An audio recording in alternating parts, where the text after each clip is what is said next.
नमस्कार, मैं ब्रजेश चौरसिया।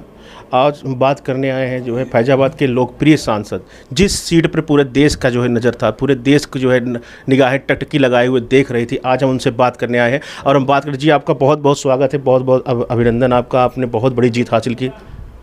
आई am very grateful जी, टू यू। क्या लगता है आपको जिस प्रकार से आपने मुझसे संपर्क करके मेरे विचारों को देश और दुनिया में फैलाने के लिए आए हो, मैं आपके प्रति बहुत आभारी हूँ and I am very grateful to you. जी, जैसा कि देखा जाए, आस्क योर क्वेश्चंस। जी, जैसे कि देखा जाए, ये फैजाबाद सीट पूरी भारतीय जनता पार्टी की हार थी। आप जिस प्रकार से उनको हराए, पूरी भारतीय जनता पार्टी के विचारधारा की हार है, उसकी मानसिकता की हार है। देश में भारतीय जनता पार्टी जिस प्रकार से सांप्रदायिकता की राजनीति करती है, उस पर आप किस प्रकार से चुनौती लेते हैं? अब चुनौती तो हो गया, सांप्रदायिकता को रोकने का काम हुआ, सांप्रदायिकता की हार है ये। और ये हमारे यहाँ जो गंगा जमुनी संस्कृति है, आपसदारी, भाईचारा और सौहार्द, वो कायम हुआ है और मजबूत हुआ है और आगे मजबूत होता जाएगा। जिस प्रकार से फैजाबाद में माननीय लल्लू सिंह जी कह रहे थे हमको 400 पार सीट क्यों चाहिए, संविधान खतरे में है, आपने भी नारा दिया संविधान खतरे में, क्या वाकई संविधान खतरे में था? I have nothing to say about my learned friend late सांसद who has been defeated by the honourable voters. तो उसके बारे में I have nothing to say any word. जो उन्होंने कहा जनता ने सुना और उसका रिजल्ट सामने आया, तो अब उनके बारे में हम क्या कहें। जी, अगर आप बात कहना चाहें, अगर हम आपसे एक आखिरी क्वेश्चन पे आना चाहेंगे, जिस प्रकार से देखा जाए तो ज्योतिबा फूले से लेकर बाबा साहब अम्बेडकर तक, मान्यवर काशीराम की विचारधारा से लेकर जो है समाज को एकजुट किया, क्या कहते हैं, आपको क्या लगता है जो अगर इस पर अगर आपको कहना हो कि जिस प्रकार से चंद्रशेखर आज़ाद जो है जीत कर आए, इस पर क्या कहते हैं आप? देखिए, ऐसा है, अब इस देश में धर्म के नाम पर राजनीति नहीं चलेगी। अब कोई भी पार्टी धर्म और मजहब के नाम पर चुनाव नहीं होगा। अब चुनाव होगा इस देश में बाबा साहब भीमराव अंबेडकर के सपनों को कैसे साकार किया जाए और राष्ट्रपिता महात्मा गांधी के सपनों का देश कैसे बनाया जाए, डॉक्टर राम मनोहर लोहिया के सपनों का, आदरणीय चौधरी चरण सिंह के सपनों का भारत, आदरणीय मुलायम सिंह यादव के सपनों का, और देश के उन तमाम अमर शहीदों का जिन्होंने देश की आज़ादी के खातिर अपने प्राण तक गंवाए। आज देश के सामने तमाम संकट है, इतना बड़ा मुल्क है हमारा, आज महंगाई का सवाल है, करोड़ों करोड़ों नौजवान पढ़े लिखे बेकार हैं। कोरोना काल में 7 करोड़ पढ़े लिखे नौजवान ओवर एज हो गए। आज देश को, हमको इसकी चिंता करना है। आज हमारे देश की सेना का अपमान किया गया है। हमारी सेना का एक गौरवशाली इतिहास है, दुनिया के लोग लोहा मानते हैं, लेकिन इस हमारी वर्तमान सरकार ने, आदरणीय मोदी जी के नेतृत्व में जो सरकार है, इन्हें सेना के जवानों का अपमान किया है।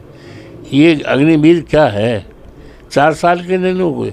अगर सही माने में देखा जाए तो इस देश में सेना के जवानों को सम्मान अगर किसी ने दिया है तो आज दुनिया में नहीं है। हमारे नेता माननीय मुलायम सिंह यादव जी जब इस देश के रक्षा मंत्री थे, तो उन्होंने जवानों का सम्मान देने के लिए ये कहा कि जब वो शहीद होते थे तो पहले उनकी तौलिया है, बनियान, अंडरवियर ये जाता था घर में, लेकिन उन्होंने कह दिया नहीं, उनका पार्थिव शरीर जाएगा, और जब वो पार्थिव शरीर जाएगा तो वहाँ का कलेक्टर और कप्तान उसको राष्ट्रीय सम्मान देगा, माला फूल पहनाएगा।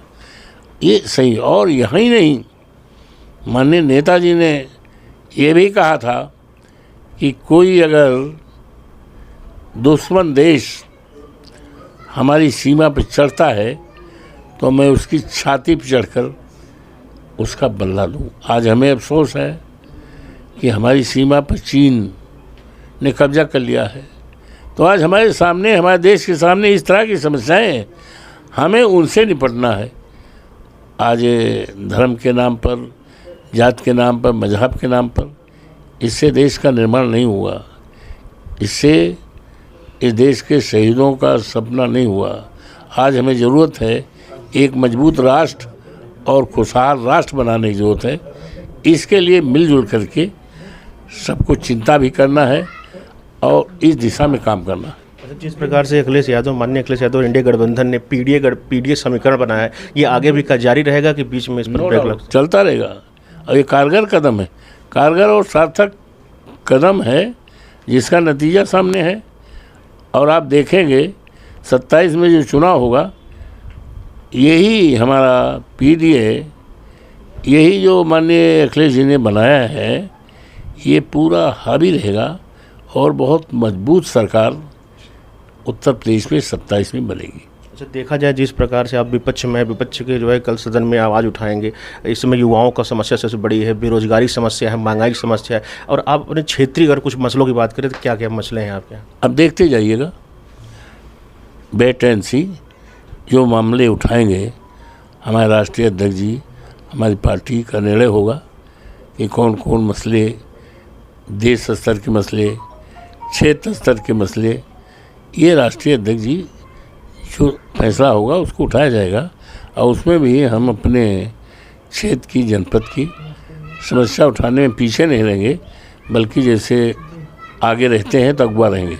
जी, संसद जी, मैं कहना चाहूँगा नीट का जिस प्रकार से घमासान मचा हुआ है, करोड़ों जो है विद्यार्थियों के साथ जो है अन्याय हो रहा है, इस पर क्या कहना है? ऐसा है कि वो इस सरकार की दो बातें देखी जाती हैं, नीति और नियत। अभी तो हमारे उत्तर प्रदेश में आपने देखा होगा, आपको याद है या नहीं याद है, 60 लाख नौजवानों ने पुलिस में आवेदन किया था और न जाने कितने गरीब लोग अपने बेटियों को, उनका एग्जामिनेशन का सेंटर दूसरे जिलों में हो गया था, कर्जा काट के भेजा था। इम्तहान देकर लौट के आए, पता लगा पर्चा लीक हो गया। तो जोगी साहब के राज में कोई इम्तहान हुए नहीं और अब ये केंद्र तक पहुंचा है। तो ये दोनों सरकारों की न नीति ठीक है न नियत ठीक है। इनके मन में इस देश के नौजवानों के लिए कोई स्थान नहीं है। किसी देश की दौलत हीरा जवाहरात सोना चांदी नहीं हुआ करता है, बस देश की दौलत देश के हमारे नौजवान हैं, देश के रहने वाले लोग हैं।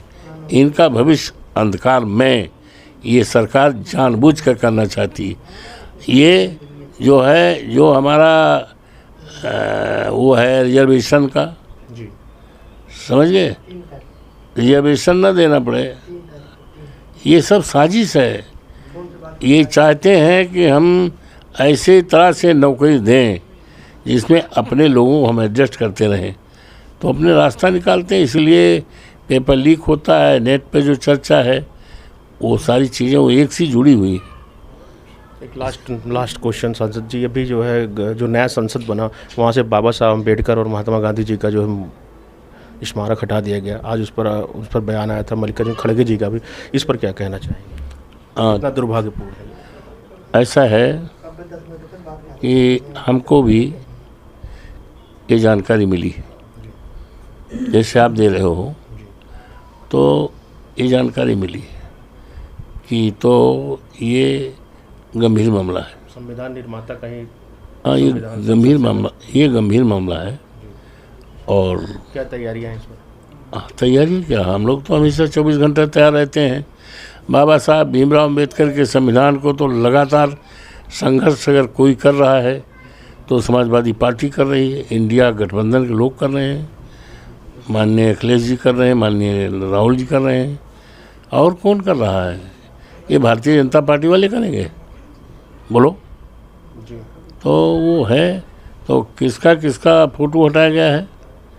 अम्बेडकर साहब जी का और महात्मा गांधी जी का। अम्बेडकर साहब और महात्मा गांधी जी का। महात्मा गांधी का और अम्बेडकर का। हटाया गया कि लगाया नहीं गया, लगाया नहीं गया। 2 सवाल हैं। जी, लगाया नहीं गया। ऐसा है, ये लोकसभा पुराना था, ठीक है, जी, और ये नया बन गया।